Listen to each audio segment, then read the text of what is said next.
Hello viewers, welcome back to our channel. আজকে আমরা গিয়েছিলাম ব্যাঙ্গালোরের বিখ্যাত শিবম টেম্পল। তো চলো আজকের শুরুটা সকাল থেকে করা যাক। সকালটা সুন্দরভাবে কাটানোর পর 11টার সময় আমি যাচ্ছি এখন বাজারে সবজি আনতে। সবজি নেওয়া হয়ে গেছে, এখন ফ্ল্যাটের দিকে রওনা দিলাম। তো রাস্তাটা সম্পূর্ণ তোমাদের দেখিয়ে দিচ্ছি, সবজিটাও তোমাদের দেখিয়ে দিলাম। এবার চলে এসেছি লিফটের কাছে, মানে ফ্ল্যাটের নিচে রয়েছি। লিফট চলে এসেছি ফ্ল্যাটে, এবার সব সবজিগুলো সাজিয়ে দিয়ে বসে গেছি সবজি কাটতে। তো এর মধ্যে আবার ভাই চা খাবে বলছিল, তাই একটু চা বানাতে গিয়েছিলাম। তো চা বানিয়ে নিয়ে এসে ভাইকে ডাকছিলাম।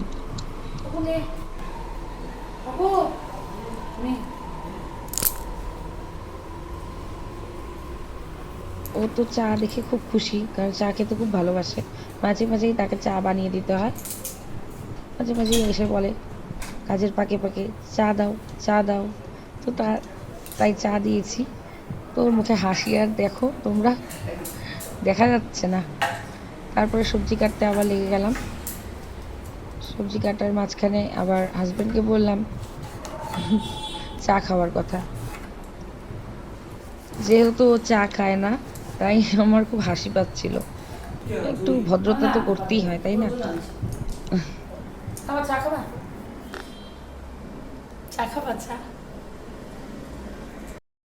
সবজি কাটা প্রায় কমপ্লিট হয়ে গেছে বললেই চলে। এরপর রান্নার দিকে যেতে হবে। আর কিছুটা বাকি সবজি, সেগুলো কেটে কুটে রান্নার কাজে ব্যস্ত হয়ে যাব, কারণ আবার লাল মামাকে দেখতেও যেতে হবে। লাল মামার দেখার ডিউটি কমপ্লিট করে দিয়েছি বিকেলবেলা। ও মেঘা তো ছোট, ও জেদ করতেই থাকে। ও শুধু বলে আমি কি ব্যাঙ্গালোরে এসেছি শুধু হসপিটাল আর বাড়ি করব, হসপিটাল আর বাড়ি, আমাকে কেউ ঘুরতে নিয়ে যায় না। যাই হোক, ক্লান্ত হলেও ও তো বুঝবে না, আমি তো মা। সেই জন্য ওকে নিয়ে হাঁটা পথেই রওনা দিলাম কিছু না কিছু দেখার উদ্দেশ্যে। ভেবেছিলাম শপিং মলে যাব, কিন্তু শপিং মল খুঁজতে খুঁজতে চলে আসলাম একটা মন্দিরের কাছে। এটা হলো বিখ্যাত, ব্যাঙ্গালোরের বিখ্যাত শিবম টেম্পল। জানি না কতটা সুন্দর ছিল, দেখে মনে হচ্ছিল অনেকটা ছোট, ফার্স্ট টাইম যেহেতু। কিন্তু ভিতরে ঢোকার পরে শুধু হেঁটেই যাচ্ছি, আর ভিতরটা মাটির নিচ দিয়ে যেতে হয়, গুহার মতো লাগে দেখতে। তো ও তো ভয় পেয়ে গেছে, যেহেতু আমরা দুজন একাই এসেছিলাম। আর ও কেঁদে দিয়েছে যে কি এটা, কোথায় যাচ্ছি, গুহার মতো, ভাবতেই পারিনি এত সুন্দর হবে পরে দেখে। তো হেঁটে হেঁটে যাচ্ছি, শেষ আর হচ্ছে না। অনেকটা হাঁটার পর আমরা সেই আসল জায়গায় পৌঁছে গেছিলাম, সেটাই তোমাদের দেখাবো আজকে। এই মন্দিরটি 24 ঘন্টাই খোলা থাকে, তাই আমরা রাত্রি 6টার পরে গিয়েও খোলা পেয়েছিলাম। তো ও তো কিছুই বুঝতে পারছে না এটা কি, চারিদিকে সব কিছু রয়েছে, লেখালেখি রয়েছে, কিন্তু কিছু দেখতে পাচ্ছে না। ও তো ভেবেছিল কোথায় যে নিয়ে এসছে মা, আমিও ভাবছিলাম কোথায় যে এলাম। লোকও সেরকম দেখতে পাচ্ছি না এই পথে, কিন্তু দু চারটা লোক দেখছি ফিরে আসছে, কিন্তু বুঝতে পারছি না যে কোথায়। কিন্তু গান শোনা যাচ্ছে ভগবানের, ওই গান শুনে শুনেই আমরা এগোতে রইলাম, যদি কিছু মেলে দেখা। তারপরে এসে আসল জায়গায় এলাম, বুঝতে পারলাম কিছু একটা রয়েছে। তারপর যাওয়ার পরে এখানে টিকিট কাটা ছিল। এখানে টিকিট হলো 250 টাকা নেয়।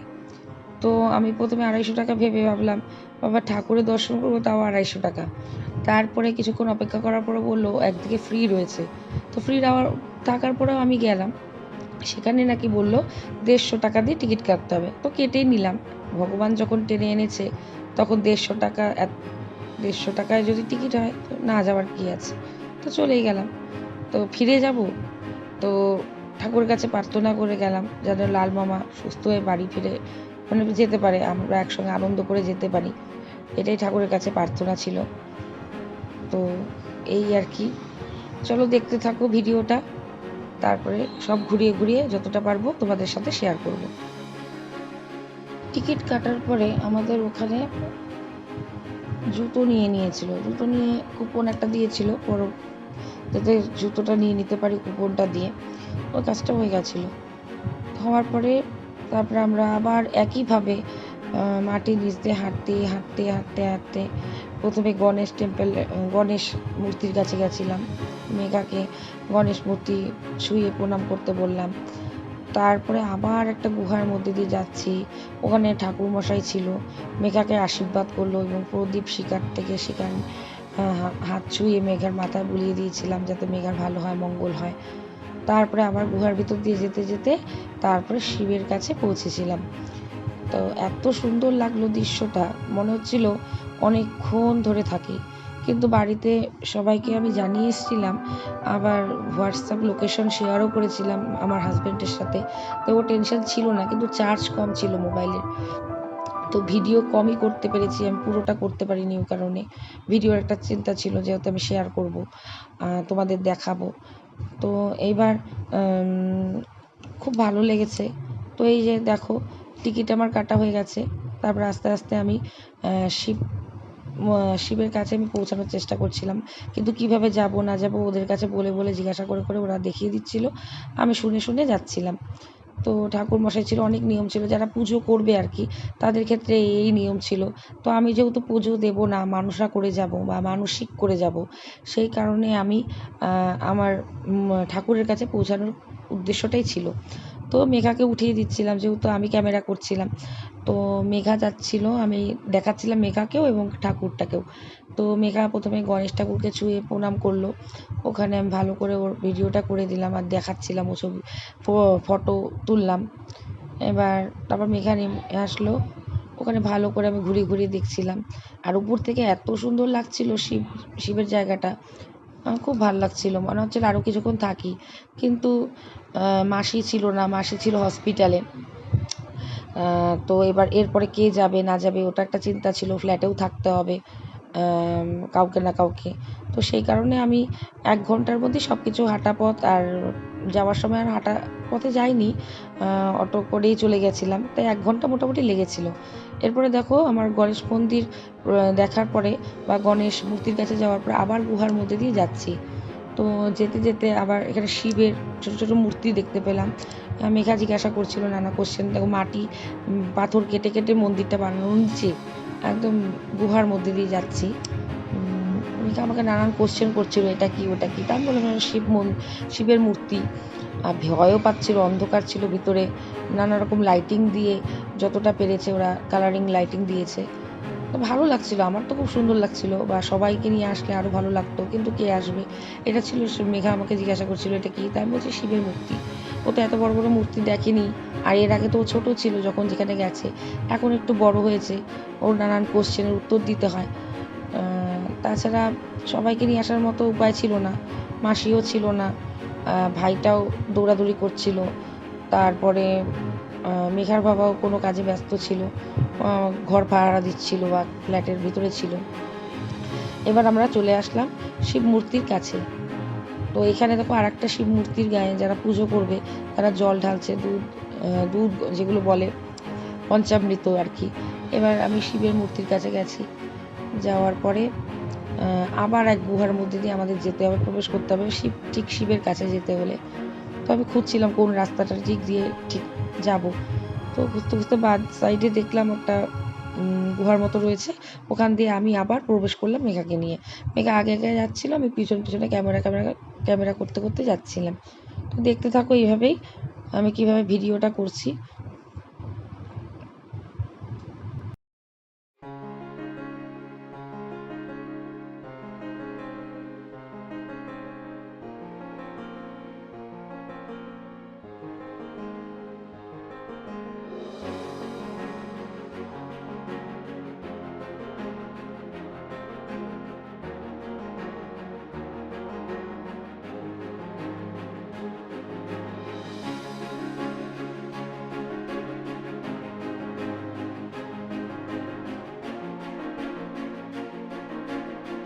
দর্শন দেখ মেঘা, ও মাই গড, এত সুন্দর দৃশ্য, ও মাই গড, ভাবিনি আসতে পারবো কোথাও, এত সুন্দর দৃশ্য, হে ভগবান, আমি ভাবিও নি স্বপ্নেও।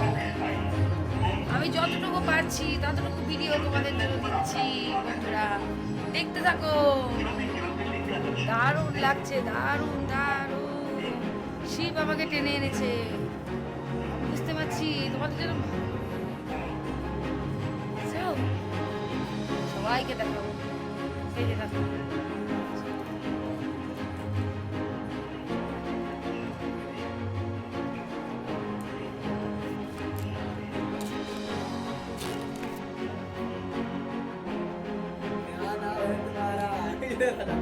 নাও যাও, ঠাকুর মশাই তো। क्या नाम है? বলো নাম বলো। हाँ? मेघाती चक्रवर्ती। वाह बहुत बढ़िया। इधर से तो निकल जाऊंगी ना बाद में, आगे से आगे से इस जाओ। वाला नहीं जाने। ठीक है ठीक है। अच्छे से पढ़ो मन लगा के।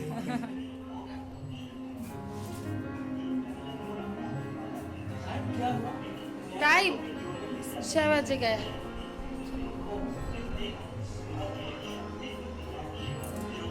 Attention please. All the new business officials